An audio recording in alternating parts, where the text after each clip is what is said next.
Thank you, Honorable Speaker. You know, Honorable Catherin Omanyo, you need to understand your constitution and the standing orders. It does not matter how long you've been in the House. When the majority leader and the minority leader come in, everything stops until they're done. Proceed, Honorable Ichungwa. Thank you, Honorable Speaker. I hope she's well advised. Honorable Speaker, let me first say the Honorable member for Mavoko had started very well, but has finished in a very unfortunate manner by attempting to disparage members of parliament who represent their people on the basis of their ethnicity, that those who are from Ukambani. It's rather unfortunate, and we should not make this adjournment motion to be an issue to do with ethnicity or indeed political affiliation. And that is why I'm here, to debate on the adjournment motion. Honorable Speaker, I have listened keenly to what the two leaders, the leader of minority and the deputy, were saying, and I was listening to them from my office. And I'm rather perturbed, Honorable Speaker, that senior leaders like the leader of minority can say that they do not care whether or not there was a court order, that you do not care who owned the land, you do not care who bought the land first ahead of who. And he speaks about atrocities. Yet we have seen our colleagues in the minority, especially those who come from the ODM party, want to fashion ODM as a party that stands at the forefront of the fight against corruption.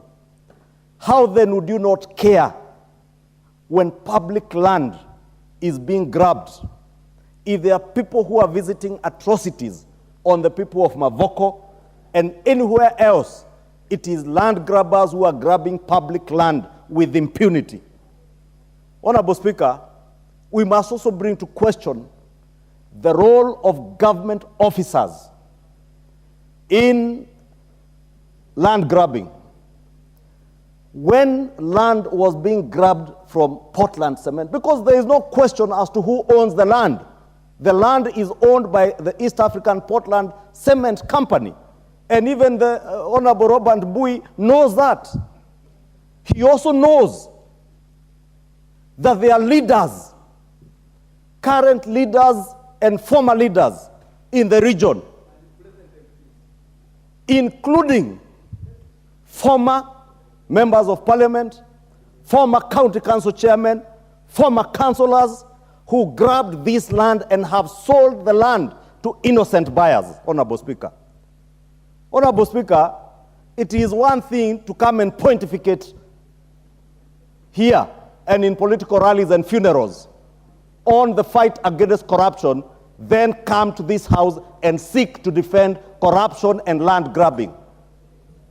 If there is anybody visiting atrocities to the people of Mavoko, it is the leadership within Machakos County that has perpetuated the grabbing of public land, and a county government that continues to approve buildings on land that they know is not owned by the people who are seeking approval.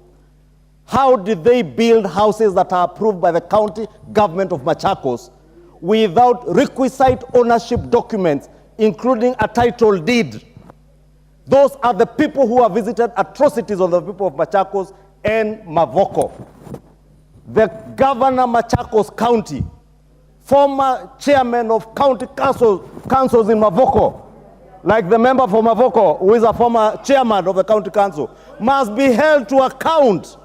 They must tell the people of Kenya how and when was this land grabbed, what were their roles, because you cannot hide behind politics, as I have seen the Honorable Robert Mbui attempting to do in raising issues about where people are being evicted. Robert Mbui were with you in this house when the Uhuru Kenyatta government evicted people from Mathare on the Siwa.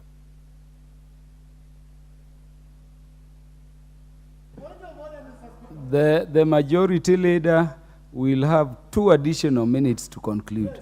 Thank you, Honorable Speaker. I was saying the Honorable Robert Bui sat with me in this house just like the Honorable Pio Andai and the member for Mavoko sat with me in this house in the last regime, under the handshake regime, when in the midst of the COVID pandemic, you mobilized tractors on a cold, rainy night to demolish houses for the people in Mathare and Ruaraka. And you never condemned, you are cheering.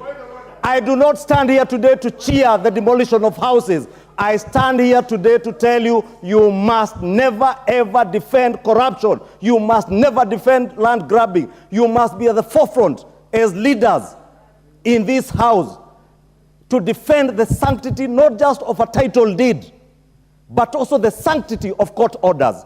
The leader of minority cannot say he does not care whether there is a court order or not. What will happen tomorrow, Honorable Speaker, if people invade the Honorable Pio's 2-acre farm in Ugunja, or his 20 acres, and and he gets a court order to evict them and he can't evict them? Government must be allowed to work and enforce court orders just like any other. Honorable Speaker, amongst the people I have heard in the recent past, you remember last year there was an incident where people invaded Uhuru Kenyatta's land, and I had said, Honorable Speaker, if you can protect me from this lady from Busia, who has a penchant for shouting a lot of things that makes no sense to anybody. Order. Protect me from the lady. And you know, I once said something about her hair. Now, don't make me say something about your teeth. Honorable Catherin Omanyo. Majority Leader. Order. Order, Honorable Catherin Omanyo. You talk to the House through the Speaker. And I've said each one of us will be heard in silence. The Majority Leader, you have 15 seconds to wind up. Honorable Speaker, I was saying only recently, last year, when Uhuru Kenyatta's land was invaded, and I had issued a caution, Honorable Mwenje reminds me it's this year, and I had issued a cautionary statement to Uhuru Kenyatta and his family. Honorable Speaker, you heard the other day the chairman of Mungiki asking his members who invaded Uhuru's farm and stole his goats or his sheep to return them, Honorable Speaker. Therefore, Honorable Speaker, if we can defend, and I can stand to defend Uhuru Kenyatta's right to own land, we must equally defend East African Portland Cement's rights to own land and hold its land peaceably without anybody defending those who have grabbed the land. In conclusion, Honorable Speaker, let me say this. The leadership in Machakos County must come clean. It doesn't matter whether it's from pre-independence or after independence or from